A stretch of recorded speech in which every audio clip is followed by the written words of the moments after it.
The Youth Entrepreneurship Facility, YEF, was a regional project implemented by ILO in Tanzania, Kenya, and Uganda, with financial support from the government of Denmark. The project has been implemented since 2010 through 5 interrelated and complementary project components, namely promotion of entrepreneurship culture, promotion of entrepreneurship education, youth-to-youth fund, promoting evidence-based advocacy, and promotion of BDS and access to finance for young entrepreneurs. The main objective of the facility was to contribute to the creation of decent work for young Africans, both as means of self-employment and as job creation for others. In the Youth Entrepreneurship Facility, YEF, youth are recognized from the ages of 18 to 35. Moreover, this project had 5 outcomes. I think it's quite clear that Tanzania and the East Africa, the other country programs that we're implementing, Kenya and Uganda, we have quite an army of unemployed youth who, however, do have a lot of potential if given the opportunity. So we did have the Danish Commission for Africa that was set up, and His Excellency President Kikwete was one of the commissioners. And one of the things that they came up with and asked ILO to do was to lead a project facility on unleashing the potential of the young men and women in East Africa. We have the several activities was done. The first activity was to create the steering committee to plan the activities in implementing the program. This was done at Morogoro in 2012. Then after that, we have a steering committee to do the follow-up and to make the plan and to implement the plan for entrepreneurship education. Then after that, we have a stakeholders meeting. The aim was to familiarize them with entrepreneurship education. Promotion of entrepreneurship culture is the first component of this program. The aim of YEF in Tanzania is to produce highly motivated, selfless, and dedicated young men and women who are equipped with the necessary skills to participate proactively in the development of the private sector and the creation of employment. Let's see how this program helps the youth. Baada ya mafunzo haya, kwa kweli aliweza kunibadilisha mimi kimtizamo, lakini pia kiuchumi. Kabla ya kupata elimu hii ya ujasiriamali, mimi binafsi sikuwa mjasiriamali na wala sikuwahi kufikiria katika historia yangu naweza nikawa mjasiriamali. Akili yangu yote na elimu niliyoipata chuoni nilikuwa nategemea kuajiriwa. Kabla ya yefu, mimi nilikuwa mlinzi. Basi tukaanza mafunzo. Kama mimi manage kutrain kabia wanafunzi 350 na wengi wana biashara zao. Toka tumeanza huu mradi wa YEF chini ya programu ya kazi njenje, tumefanikiwa kwa kiasi kikubwa. Tumeweza kuwafikia wajasiriamali 13,000, lakini zaidi ya wajasiriamali 4,000 wameweza kuanzisha biashara zao. The second component is promotion for entrepreneurship education.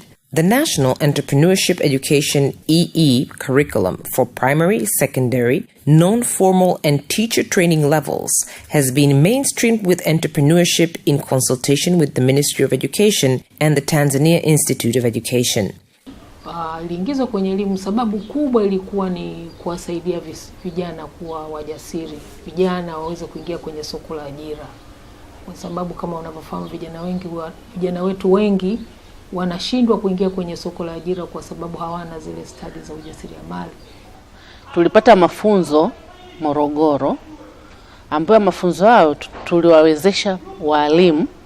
Hao walimu walipaswa wakafundishe wanafunzi. There is some elements of entrepreneurship education in some of the subjects, but the problem with the teaching methodologies. The third component is Y2Y Fund. In Tanzania, grants provided through this fund are estimated to benefit approximately 460 youth, out of which 95% are young women. The main partner with YEF for the implementation of the Youth to Youth Fund in Tanzania is Foundation for Civil Society.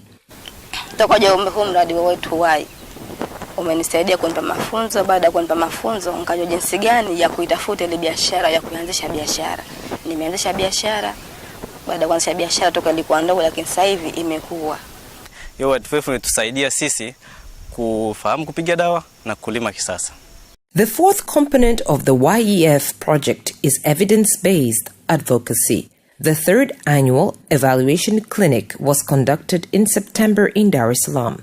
We have been able to disseminate our results, especially of the vigorous evaluations in different avenues, like in the capstone event that was just done last month, where we were able to give some of the results of the reports to the policymakers and at least inform them on what works and what does not work in youth employment.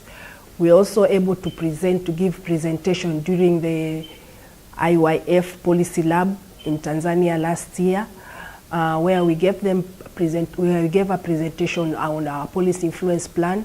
This is a document that we develop to leaders on the steps or actions to do when we influence policymakers.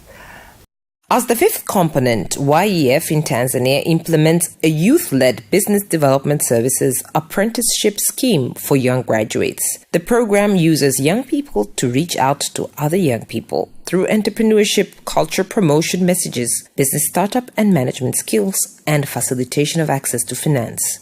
YEF has also established a partnership with a country-wide network of village community banks popular as Vikoba. The aim is to spread saving skills to all young entrepreneurs trained under the project. Baada ya kuanzisha mradi huu, sisi wenyewe tulikuwa na utaratibu wa kutoa mafunzo kwa vijana na kuanzisha vikundi kwa ajili ya kuvikopesha. What do their customers say? These are the beneficiaries of this program. Was it successful? Kupitia YEF kushirikiana na community banki. Kwa sasa ninashukuru Mungu kwamba biashara yangu sasa inaenda vizuri, kwa sababu baadhi ya elimu ilikuwa inanisaidia kwenye kununua vitu na kuuza vitu na jinsi ya kuhudumia wateja. ILO kupitia YEF imetuwezesha sana kupanda daraja kibiashara. Kwa hiyo nafurahia biashara yangu ninayofanya kutokana na kwamba nilikotoka na hapa ninavyokwenda naona nakwenda kwenye biashara nzuri. What are the challenges in implementing all these 5 components in general? The only challenge I saw was because of the culture we brought. The project brought a culture of empowering people to work for their own development. This is a new approach in Tanzania because many people are used to be told what to do. Kwa sasa challenge iliyokuwepo kwamba mitaala imebadilika. Masomo kama katika vyuo ni vigumu kuyapachika yale masomo, kama masomo stadi za kazi ya michezo wanafunzi hawasomi tena sasa hizi. Kuna mabadiliko makubwa sana yametokea kwenye mfumo wa elimu. Mabadiliko hayo mengine yametokea na sera ya elimu na mafunzo nayo imetolewa. Kwa hiyo sasa mtaala ni lazima uendane na sera ya elimu. Na sera ya elimu imeleta marekebisho makubwa sana. For the government and stakeholders, I think my best advice is that this has been a facility but run as a project under the ILO. End of the project should not be the end of facility itself. So all stakeholders should make sure interventions we supported them to start continues. The government should continue finalizing National Youth Employment Creation Program and take on board various elements of this program. National Economic Empowerment Council is already taking forward their entrepreneurship training framework, which is a good sign.